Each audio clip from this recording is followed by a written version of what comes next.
We need to have a conversation about my TBR.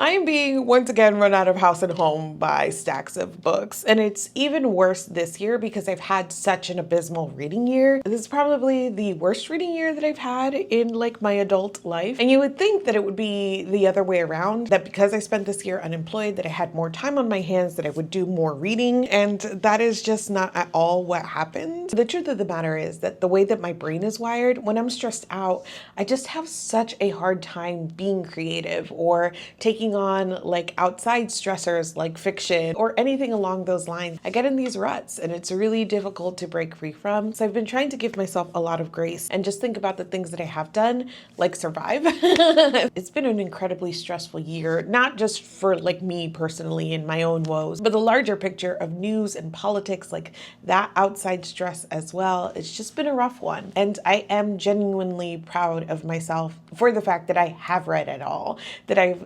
tried to keep up the habit, even if I'm rereading old favorites, even if I'm starting things little by little here and there, right? I have read something this year, just not a super lot. And so we've ended up at a place where my TBR has continued to balloon, my reading has slowed down.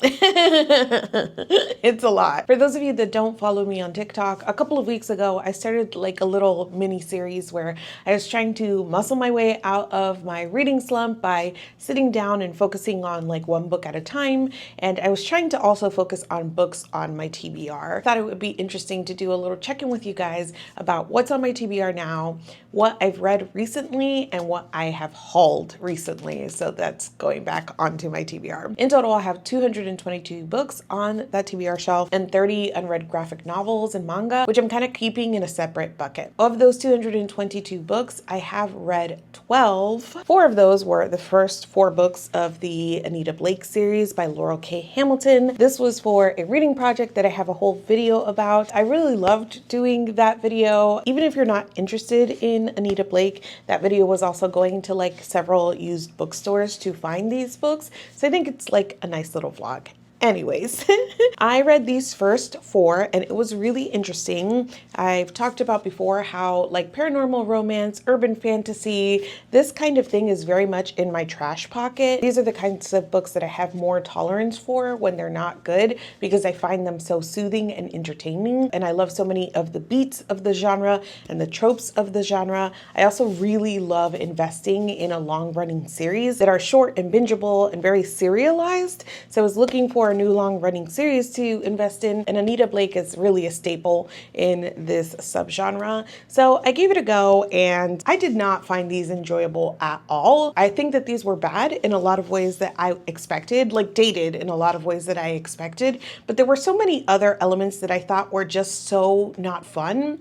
And what I'm looking for here, if like other elements are going to be dated or bad or problematic because they are dated, then I need like some core things to be true as I move through the series, like a main character that feels really well developed and that I can root for, or like mysteries that are very readable and bingeable so I can invest book to book in the mystery as like the other stuff builds more slowly or gets better over time. I had such a hard time with Anita as a character, and especially Anita lacking a lot of agency and just kind of being carried through all of the stories by the will of the people around her and having no clear motivation for why she was participating or doing anything. At the beginning, she's kind of outclassed and you can tell she's powerful, but she's not operating in her full power. So there are a lot of ways that she is navigating dangers all around her, but we don't get a sense of her morality, her true north, her why she's doing the things that she does. And so it makes these stories feel so loosey-goosey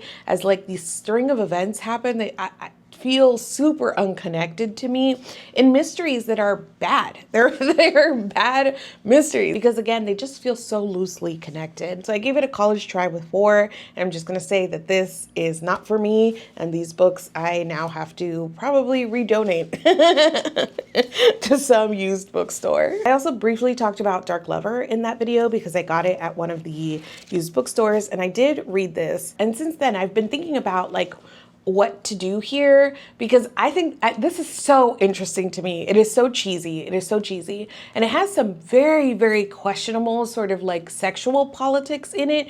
And at the same time, it cares so much more about its world and its characters than so much of like what I think is like a spiritual child to paranormal romance and urban fantasy, which is romantasy. And a reason that when romantasy doesn't work for me, it doesn't work, is this sort of disinterest in its fantasy world and its lore. And this, it was like kind of refreshing to read this for that reason, but also so questionable with some of the things that it set up. So I think that there's a lot to chew on here, and part of me wants to keep reading in the series to really kind of gather together this idea and this argument. So I haven't fully talked about or reviewed this yet, but those were my initial thoughts, and there's a possibility I'll keep reading on here. Next, I read The Night and the Moth by Rachel Gilling. I read One Dark Window and didn't love it, but this was sent to me by the publisher as an ARC, and I was willing to give Gilling another try, especially because so many people love her writing, and I felt with One Dark Window that I just totally missed whatever was there that worked for other people, and the premise of this sounded really good. This was kind of an uneven experience for me. I think for the first 50 pages, there's just a lot of like presenting characters and situations, and I didn't really feel like the story was coming together. It was after the 50-page mark that I was like, oh, that's what we're doing. Like, that's the shape of the story in a way that has happened to me in other books before. Gideon the Ninth is a good example of a story where you start in one place and then it sort of shifts and you're in like this school competition thing in a way that you're like, oh, I didn't know that was what we were doing. And the next like 50 to 150 pages I thought was a much more enjoyable experience, or at least it really got me invested in what the story was going to be. I do feel like Gilling has a couple of writing quirks that I don't fully love, but this was less repetitive than One Dark Window. Like repetitive in terms of even the language choice, because there were a couple of things in One Dark Window that had repetition baked in. Everybody was named after trees, and she used everybody's name constantly. So it was like tree name, tree name, tree name over and over. And then we had like a nightmare sort of character who only talked in nursery rhymes. So there was like this repetitive rhyming scheme on top of all of the tree names. So that whole experience was like nails on a chalkboard for me in terms of reading. This still has repetition, but less of that line level language repetition. And after the 150-page mark, what happens is that we start getting a lot of like plot repetition, going in circles, or we're doing like the same kind of mission at the same time that the two main characters who do have romantic interest in each other are just kind of going through the same cycle of we can't, no, we can't. And so it starts to feel very monotonous to me. This is interesting to talk about whether or not this is a romantasy, and kind of going back to what I was saying about Dark Lover, this is a book that, sure, if you took out the romance, could it stand on its own? Technically, it has enough other stuff going on that I guess you could say that it could stand on its own. But the thing is that that's not really what it's super interested in. The mission that they're on or the world is just kind of the background noise to me, because the thing that this is primarily focusing on, or at least the way that it felt to me, the thing it was like very, very invested in was the banter, the back and forth, this will they, won't they push and pull between the two main characters. And it's almost frustrating because the romance didn't work for me, and it had elements, it had so many things that I think could have worked for me. Specifically, I understood that these two characters were attracted to each other, and there were times and moments that I felt that attraction, which I think is such a core piece of writing a romance, is just letting your reader feel that these two people have attraction. I think that the problem here is that this starts off as a fighting for no reason romance.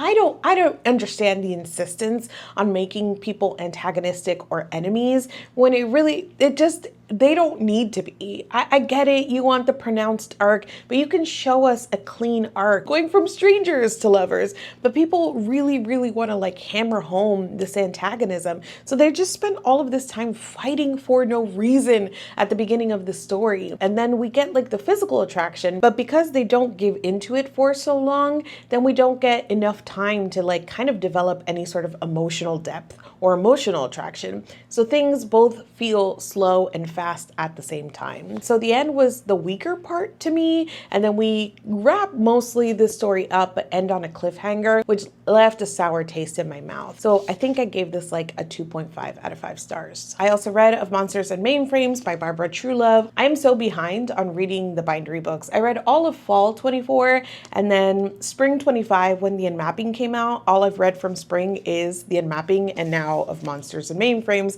We're already at fall 25 and so I'm super behind. In the interest of full transparency, I work with bindery. I have an imprint with bindery, and so I have a like material investment in bindery succeeding. And also Jason, who is the creator at the head of Easy Cat Press, which published Of Monsters and Mainframes, is a very good dear friend of mine. We actually are doing a podcast together. If you guys haven't checked that out yet, the idea behind the podcast is that we kind of deep dive into different genres, the history of a genre. And right now we are doing romance. So we've read Pamela, and we've read Pride and Prejudice, and we've read Jane Eyre, and we recently read Wuthering Heights. So if you want to follow our journey deep diving into the romance genre, check out the Panelists podcast. So anyways, I love Jason, and I also work with bindery, and that's the bias that I'm coming to you with as I talk about reading Of Monsters and Mainframes. I picked this up for the TikTok project, and I think I said something like, I just want something kind of like stress-free, you know, like rompy. And this is absolutely a romp, but it has like very high stressful stakes.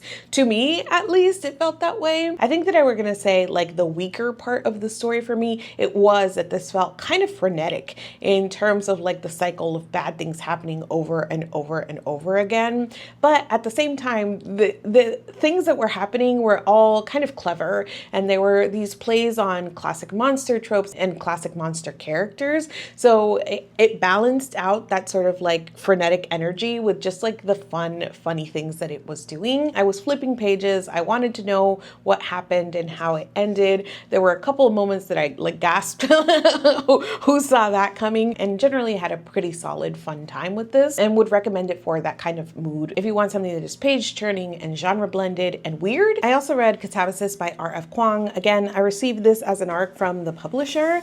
I was at Shelves in the City earlier this year where they were very highly featuring Katabasis and giving out ARCs. So even though I read Babel and gave that 3 stars and was kind of in the middle and kind of questioning whether I got on with Kuang's style of storytelling, I decided to give it another go in Katabasis, and unfortunately, this also didn't super work for me. I think generally where I'm landing with Kuang is that she clearly has a lot of knowledge that she wants to share, and she has a lot of ideas about like the theme or the thing that she wants to talk about, but she is not pulling it together in a very strong story. And there are so many pieces of Kuang's storytelling, of the plot, of the characters, of the world that feel very weak to me and that are sort of being propped up with a lot of talking at you and a lot of like big ideas, which unfortunately don't make up for me personally for like the places where there are weaknesses. Here in Katabasis, this is a story about 2 college kids going down into hell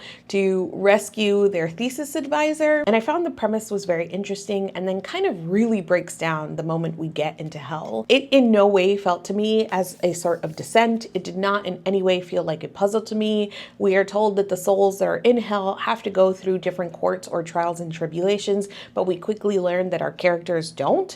And so they just kind of meander through hell. Again, we get talked out so much about all of these different iterations of hell and mythology without a true exploration of the actual setting and worlds that we are in that felt interesting or meaningful to me. I also generally have an issue with dark academia books, or the ones that I've read in my very limited experience. Again, this is like the romanticy thing. I am by no means saying that there is no good dark academia, and I'm admitting that my experience of dark academia is very slim, right? I just end up usually picking the things that get talked about the most because I read from so many genres and I read so widely. Things that float to the top of my TBR in subgenres that I only dabble in tend to be things that I hear other people talking about. So in like my limited experience of dark academia, the thing that I always want it to do more is actually say something about academia, is to pick apart the institution, to pick apart Western ideals of education and of like ideas of intelligence and of like what those systems even are and what they're built from and how we evaluate worth in these systems. Like there's so much there that could be picked apart, which I often find is deprioritized for like prioritizing aesthetic, right? This aesthetic of academia and for representation, right? I'm not going to take that away from Katabasis, that I can definitely see somebody reading this and feeling like their own experiences of higher education mirrored in these characters and in some of the commentary here. So I think that that mirror is a thing that is very attractive to people, and it left me wanting more. It felt very like, yes, sure, academia is full of misogyny and the characters are giving sweat, blood, and tears in order to find this worth and to find this validation. Like those things are presented here, but there's no challenging or breakdown of them that felt satisfying to me. In fact, our main character, it was kind of baffling to me to read from her experience because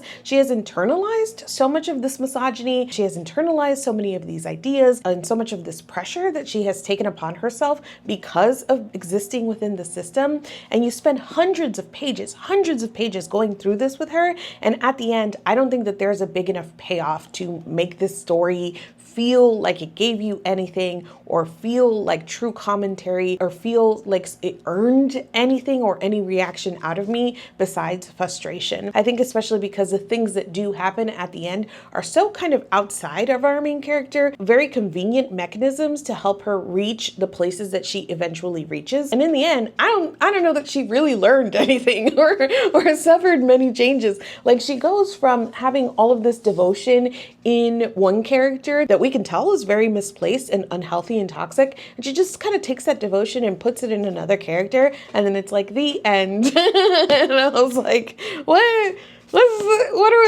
we doing here? I found that this was kind of heavy-handed in some of its like presentation of the knowledge that it wanted you to have, but not exactly heavy-handed in like what it wanted you to think. Because outside of like academia is hell, am I right? Like, I don't know what I would tell you what else the author was trying to get at here. Like what other things she wants you to think. I don't know that that necessarily was super spelled out for the reader, but it feels heavy-handed because in between she's got all of these info dump moments and all of these essays about the things that she really wants you to know that she knows or her character knows. So it feels heavy-handed. There were moments that I was more invested than others, and I did want to see how it ended. So overall, I would give this like a 2.5 out of 5 stars. Next, I read Sisters in the Wind and Warrior Girl Unearthed, and both of these are by Angeline Boulley. Both of these were sent to me by the publisher. This when it came out a long time ago, and this more recently, I worked with the publisher over on TikTok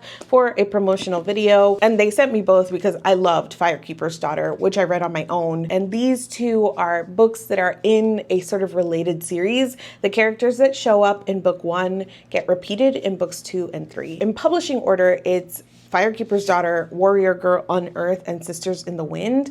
In timeline order, it goes Firekeeper's Daughter, Sisters in the Wind, Warrior Girl Unearthed. And I'm usually just a publication reading girly. I think that there is a kind of like mystery question answer thing that happens when you read them in publication order, right? You get here and you have no idea how you got from the end of Firekeeper's Daughter to the event in here. And so there's a lot of questions you have about how our characters ended up here that get answered in Sisters in the Wind. And so if you like that kind of experience where it's like, oh, things clicking together and like kind of a mystery within a mystery, I think publication order works. I ended up starting Warrior Girl Unearthed and having so many of those questions, and I was like, I actually, like, I didn't know that we weren't supposed to know. And so I felt like maybe I just didn't remember Firekeeper's Daughter as well as I thought I did. I went back and reread Firekeeper's Daughter, then I read Sisters in the Wind, and then I finished Warrior Girl Unearthed. And that creates a more cohesive sort of like reading experience where you can kind of see beginning to end what happened. So I think it just comes down to preference. I really love what Boulley is doing.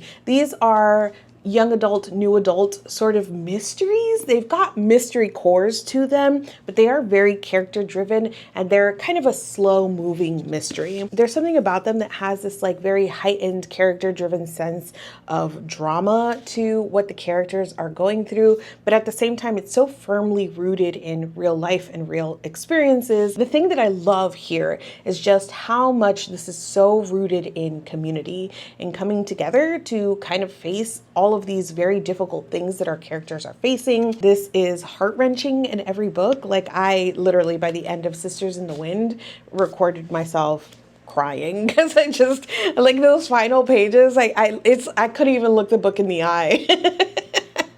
It was just so beautiful, so intense, so emotional. And if Angeline Boulley wanted to write like 10 more books in this series, this interconnected series, I would read all of them and I highly recommend. I think I gave both of these 4.5 out of 5 stars. All right, we're down to the last two that I read, and we have The Buffalo Hunter Hunter by Stephen Graham Jones, which I picked up because I'd heard so many good things, but also after I watched Sinners this year, a lot of people were talking about like, if you enjoyed Sinners, try reading The Buffalo Hunter Hunter. I was a little hesitant because, as you guys all know, I am a chicken, and so I have to be very careful with the horror that I read. But because the Sinners comp was there, which was more like gory and vampires and like that element, I can do that. I mean, I did read this like on a Saturday morning with the windows open. And I will say that it is more gory than scary to me. A lot of the more like horrific elements of this were in fact like the commentary on colonialism and racism. There were so many ways that Stephen Graham Jones writes parallel like situations, right? There was a moment where we have a character eating, I think it was like toast and jam, but the way that he is describing like the jelly and the jam and the eating and the masticating, it made me kind of want to throw up. And so there's so many ways that he does that he has these parallel descriptions that are just so gross and that make you think about what he is comparing and that put you in the scene or in the body or in the setting in a way that I thought was absolutely masterful. This is a book that requires your attention, or at least that was the case for me, especially in the beginning. And as we're kind of going through timelines and being introduced to these characters, I really had to like focus in to understand what was happening. I found the storytelling masterful. I found the concepts just really brilliant. I found it super like impactful and memorable. Like there are scenes that stay very vividly in my mind, and it was also very emotionally arresting because we follow a main character who is going through it. I gave this one 5 out of 5 stars. And finally, we have The Teller of Small Fortunes by Julie Leong. This is a cozy fantasy that I went into kind of hesitantly. I think I specifically heard one like very negative review that made me think I wouldn't enjoy this. And cozy fantasy, like romantasy and dark academia, they're like all genres that I think I should like, but I have a hard time finding what exactly works for me. And the thing that those three subgenres actually all have in common is that to me they are more like reader-led or reader-defined genres. They don't have currently like super established genre definitions or parameters. Like romance is a central romantic relationship with a happily ever after, right? We know that's what romance is. Dark academia is cozy fantasy is, and romantasy, everybody's always fighting about what romantasy is versus fantasy romance, because these are things that are starting off in the reader space that haven't been solidified yet as like, this is what the genre means. That is all to say that I struggle with finding cozy fantasies that work for me. I think especially because I often want more from the plot than what other people want from a cozy. And I was pleasantly surprised by The Teller of Small Fortune, by what a point of view that this had. This had things that it wanted to say about work and about capitalism and finding your place in the world and the way that our main character navigated the world. Like it really truly cared about not only sort of the cozy elements and the aesthetics of it all, it cared about its characters. So I really, really appreciated that. And ultimately I would give this like a 3 out of 5 stars. Okay, so those were the 12 books that I read off of my shelf, which brought my total down to 210. Unfortunately, I have acquired 8 new books. Okay, let's talk about it. Okay, these first ones are books that I got during travel or during events. They're, if you can hear, they're, oh, Jesus Christ. But like I'm an hour into recording this video. We gotta keep going. We gotta keep going. Steamy Lit, which is a romance-only bookstore here in Florida, had its first location up in Deerfield, which is north of me, but they recently relocated that location to Fort Lauderdale, very much closer to me. So I attended their like reopening of their new location. I went with some friends, and I also got to see a friend from my Discord, and I also have been connected to Mel from Steamy Lit online for a while, so we got the chance to chat a little bit. It was a very nice way to spend my morning, and of course I wanted to buy a book to support the bookstore, and I went with Blood Moon by Brittany S. Lewis. Now, do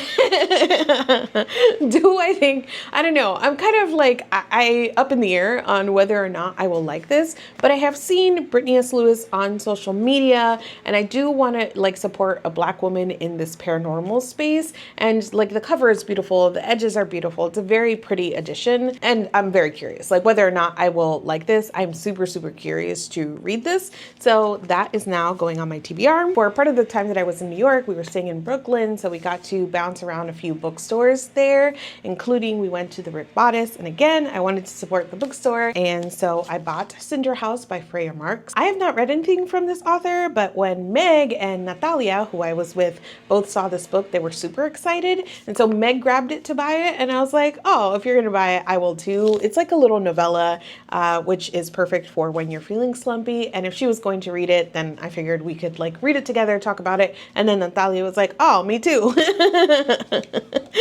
So we all bought this from the Rip Bodice, and that is going on my TBR. And then at Comic-Con, I told myself I wasn't gonna buy any books because my luggage was already full. I had to pack for 3 different events. It was a whole lot. I said I was not gonna get any books, but hear me out. Okay, the way that this started is I saw that Bethany C. Morrow was going to be on a panel. I've been aware of Bethany's work for a while now, but specifically, Bethany is Jasmine Holmes's mentor. Our Sister's Keeper is the 3rd book that I'm publishing from Mareas, and I got this arc of Our Sister's Keeper like right before I hopped on a plane to go to New York. And one of the first things I did as I was like kind of flipping through to see the layout and how everything looks in person was go to the acknowledgements, and Bethany is the first person mentioned in the acknowledgements. So I've heard from Jasmine so much about how helpful Bethany was to her in this entire process. So I wanted to go and introduce myself and say, hey, I'm Jasmine's publisher. I wanted to introduce myself and give her a copy of the arc. We're sitting on the panel, and Bethany's talking, answering a question, and she like sees me, and she in the middle of the panel, she's like, oh, hi.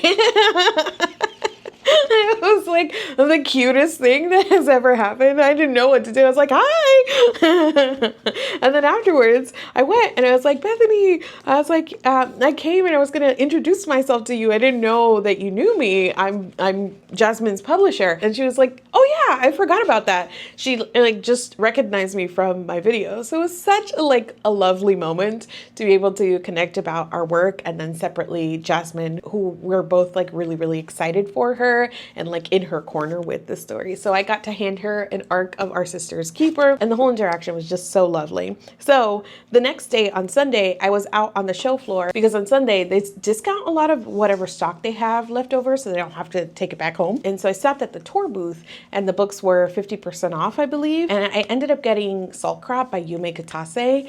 And I don't have it with me because as I was packing up in Chicago to come back home, I was like, my bag is too heavy. I've got too much going on. Something needs to be left behind. I left behind a shampoo and a conditioner. And Nicole was like, give me Salt Crop. I will read it first. And the next time you see me, I'll give it back to you. You can read it second. So she has Salt Crop, which is the thing I actually bought at the tour booth. And then with every purchase, they were also giving you an arc. And so she brings out the stack of arcs that I could choose from. And Bethany C. Morrow was on the arc stack. So her new book, The Body, which is also a horror. These are both horrors, which is so funny because I keep saying I don't read horror. And now I'm publishing one. This is more psychological horror than anything else. It is more Southern Gothic. I also would say that if you like Sinners, this is kind of the same vein of like using the paranormal to explore generational trauma, but instead of vampires, and here only the women see ghosts. And then we have The Body, which is follows and My Sister the Serial Killer. bestseller. So it really was a full circle moment. I got to give Bethany an arc. I got an arc of Bethany's book.